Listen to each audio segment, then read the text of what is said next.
প্রেগনেন্সিতে একটা মেয়ে কত কিছুই না সহ্য করে নেয়, ডিপ্রেশন, রাগ, তারপর আরও মুড সুইমিং, হেভি ওয়েট, চেহারার পরিবর্তন, খেতে না পারা, কিছু খেলে পারে বমিট হয়ে যাওয়া, গ্যাস হয়ে যাওয়া, হাজার হাজার মেডিসিন, 3 টাইম মেডিসিন চলে, 3 টাইম না 4 টাইম, আমার তো 4 টাইম চলছে মেডিসিন।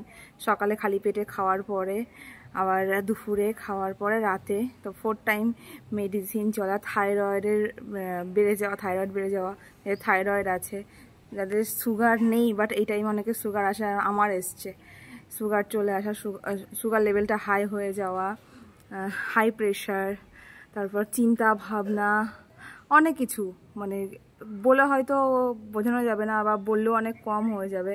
তার উপর রয়েছে মানসিক চাপ, কি হবে না হবে, তাও আবার শেষ মুহূর্তে যখন চলে আসে টাইমগুলো, মানে 9টা মাস পেরিয়ে যখন ডেলিভারি টাইম আসে, সেটা নিয়ে চিন্তা যে কি হবে। কি হবে বলতে আমি একবারও বলছি না যে সে বেবি ছেলে হবে না মেয়ে হবে, সেটা একবারও ভাবছি না বা বলছিও না।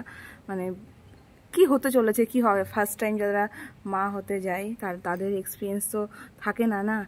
আর এই মানে 9টা মাসে যে কত কিছু ঝড় চলে যায় একটা মেয়ের উপর থেকে, মেয়ে থেকে বউ, বউ থেকে মা হয়ে যাওয়া, এই এতটা পরিবর্তন, এতটা স্ট্রাগল, এতটাও সহজ না।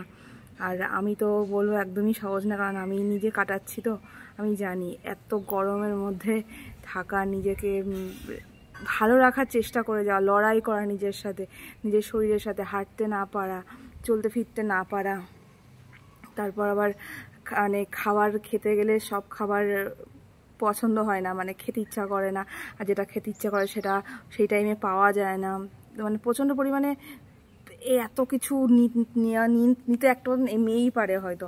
তার জন্যই মেয়েদের এত ক্ষমতা দিয়েছে, এত শক্তি দিয়েছে, মা হওয়ার শক্তি দিয়েছে উপরওয়ালা।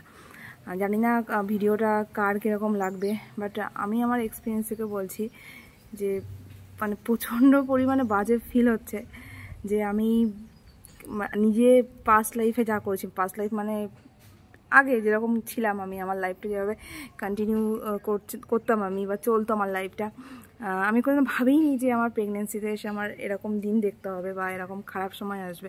তাহলে হয়তো নিজের জন্য ভাবতাম বা নিজের জন্য রাখতাম কিছু, কিন্তু আমি ভাবিনি, যে ভরসা করেছিলাম, ভরসার জন্য আজকে মানে কী থেকে কী হয়ে গেল। আর যে টাইমে আমি প্রেগনেন্ট হয়েছিলাম সে টাইমে আমি যদি জানতাম যে আমার এরকম ব্যাড সিচুয়েশান আসবে কোনো দিন, তাহলে আমি আমার এই বাড়িটা বিক্রি করতাম না, কোনো দিন করতাম না। আর আজকে এই বাড়িটা বিক্রি করে দিয়ে প্রচণ্ড মানে বাজেভাবে ফেসে গেছে, এটাই মনে হচ্ছে। আমি যাই হয়ে যেত না কেন, আমি বাড়ি বিক্রি করতাম না। বাড়ি বিক্রি করার একটা রিজন ছিল, অন্য কারণে বাড়িটা বিক্রি করে দিয়েছি। হ্যাঁ, অবশ্যই জায়গা কিনেছি, বাড়ি করা হয়ে গেছে, আর 2-3 দিনের মধ্যে হয়তো শিফটিং হয়ে যাব।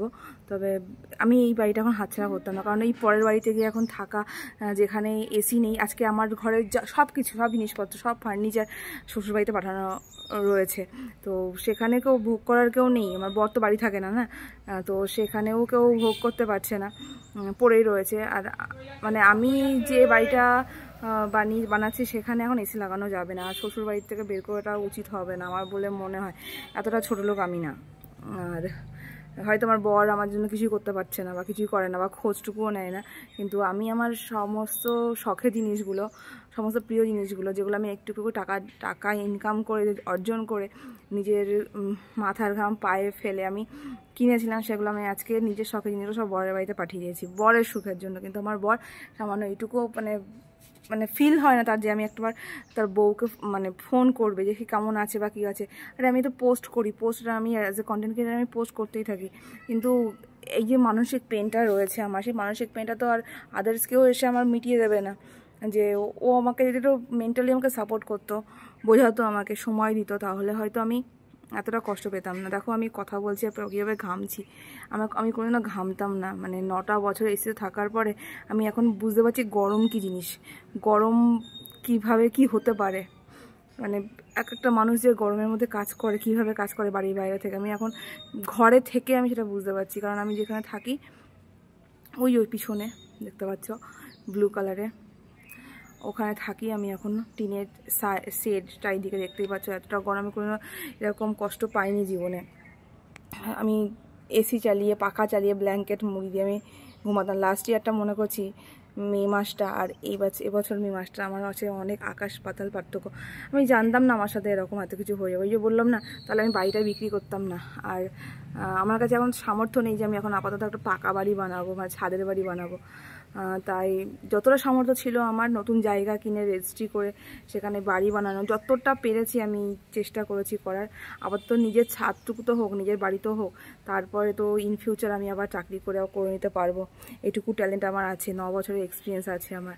আর আমি জানি আমি কীভাবে কাজ করতে হয়, কীভাবে নিজের পায়ে দাঁড়িয়ে সব কিছু করতে হয়। এই বাড়িটা যে দেখছো আমি বসে, যে ছাদের তলায় বসে আমি ভিডিও বানাচ্ছি, এই বাড়িটা আমি নিজের ইনকামের উপার্জনের টাকায় কিন্তু বানিয়েছিলাম। আর হ্যাঁ, আমার মা ছিল তখন সেই টাইমে, এখন আমার মা নেই। অনেকটা লেন্দি হয়ে যাচ্ছে ভিডিওটা, কিন্তু যা বলছি সবটা সত্যিই বলছি। আর এই যে ভিডিও বানালেই আমার এখানে শুরু হয়ে যায় ডিস্টারবেন্স, শুনতেই পাচ্ছ কেমন চিৎকার করছে সবাই, কিন্তু কি করব, এটা পাবলিক প্লেস, এরকম আওয়াজ আসবেই, কিছু মনে করো না। ডিস্টারবেন্সের জন্য সরি, তাদের হয়ে আমি ডিস্টারবেন্সের জন্য মানে কি বলবো, বাজে ফিল হচ্ছে আমার নিজেরই। বেশি কন্টিনিউ করবো না ভিডিওটা, অনেকটা লেন্দি হয়ে গেছে। পরে ভিডিওতে জানাবো সব কিছু। আর আমি তো এই হালেই আছি, ভালো লাগছে না কিছু। নতুন বাড়িতে যাই, দেখাবো। বাড়িটা গোছাতে হবে, সাজাতে হবে। আর আমি যেখানে থাকবো সেখানে তো রাজরানী হয়েই থাকবো।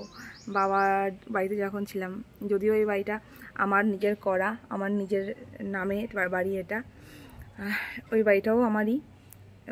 কোনো কারণবশত বরের নামে রেজিস্ট্রি করতে হয়েছিল, তার রিজন ছিল একটা। তো সময় আসুক, আবার রেজিস্ট্রেশন হবে বাড়ির, সেখানে আমার নামেই হয়ে যাবে। মানে অ্যাটলিস্ট বড় পাকা বাড়ি করার আগে আমি অবশ্যই নিজের নামে রেজিস্ট্রেশন করিয়ে নেব। কথা বলতে পারছি না গরমে, প্রচণ্ড গরম লাগছে, হাওয়া হচ্ছে, বাট প্রচণ্ড পরিমাণে আমার গরম হচ্ছে। স্নান করতে যাবো, স্নান হয়নি এখনও পর্যন্ত। প্রেগনেন্সিতে তোমরা কীভাবে কাটিয়েছো, মেয়েদের উদ্দেশ্যে বলছি, যদি পারো, যদি আমার ভিডিওটা তোমাদের কাছে পৌঁছায়, একটু আমাকে জানিও তোমাদের এক্সপিরিয়েন্সটা। আমার এক্সপিরিয়েন্স তো খুব খারাপ, কারণ আমি শুরু থেকেই খুব লাঞ্ছনা পাচ্ছি। যখন থেকে 1 মাস আমি প্রেগনেন্ট, তখন থেকেই আমার শ্বশুরবাড়িতে প্রবলেম। আমার শাশুড়ি মেনে নেয়নি আমার বেবি হবে, তারা চেয়েছিল আমার বেবি যাতে না হোক। বরের ইচ্ছায় বেবি নিয়েছিলাম, কিন্তু বরই আজকে আমার সঙ্গে নেই। খুব ভালো লাগে এসব। খুব ভালো বলতে মানে কি বলবো, হাসি মুখে এখন কাটিয়ে নিচ্ছি সব কিছু। সময় আসুক, তত বোঝাবোই। চলো টাটা।